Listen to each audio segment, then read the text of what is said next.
Vice President Sara Duterte files a perjury complaint against her alleged former aide Ramil Madriaga.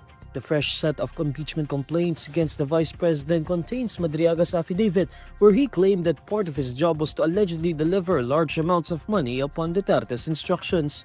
In a statement on Wednesday, March 4, Duterte says she filed the complaint to hold Madriaga accountable for his supposed lies. She says she can't allow what she describes as fabricated stories to continue misleading the public. The Vice President also cites the case of her father, former President Rodrigo Duterte, before the International Criminal Court. She says the case against the former president wouldn't have prospered if the supposed purchased or fabricated testimonies against him were challenged early on. She then makes the accusation that the same tactic is being used against her through Madriaga's testimony. Vice President Duterte has previously denied Madriaga's claims, saying she had no personal relationship with him. She also said she never gave him instructions of any kind, nor has she visited him or spoken with him about anything. The House Committee on Justice continues its discussions on Wednesday to determine if the two remaining impeachment traps against Duterte are sufficient in substance.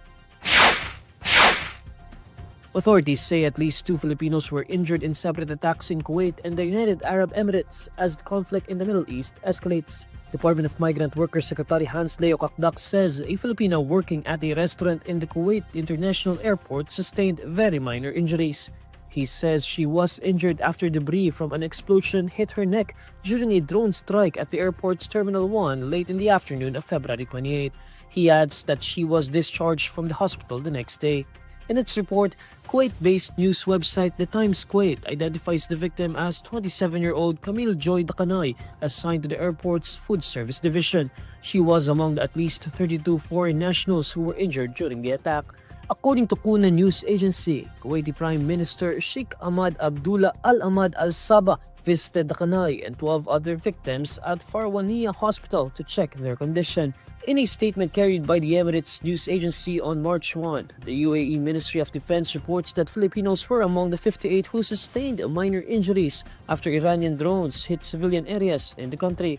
However, the report does not disclose the exact number of Filipinos who were hurt and the victims' identities. President Bongbong Marcos earlier identified 32-year-old caregiver Mary Ann De Vera as the first Filipino fatality in the ongoing war.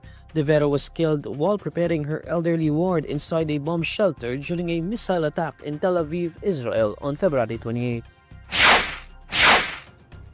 Quezon City Representative Bong Suntay apologizes for his lewd remarks about actress Ann Curtis, but stands by the analogy he made during a hearing on impeachment complaints against Vice President Sara Duterte.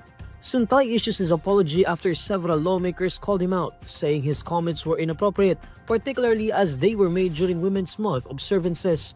In a radio interview on Wednesday, March 4, Suntay says it was not his intention to offend. Rather, he says he wanted to make a point during the hearing. During the House Committee on Justice hearing on Tuesday, March 3, Suntay was criticizing the third impeachment complaint against Duterte. The complaint alleges political destabilization, sedition, and insurrection. Suntay argued that some of the accusations were based solely on Duterte's presence at events where President Bongbong Marcos was criticized rather than on any concrete action. Suntay said Duterte could not be held liable for sedition simply for attending a rally, adding that there was nothing wrong with her statement about being a designated survivor.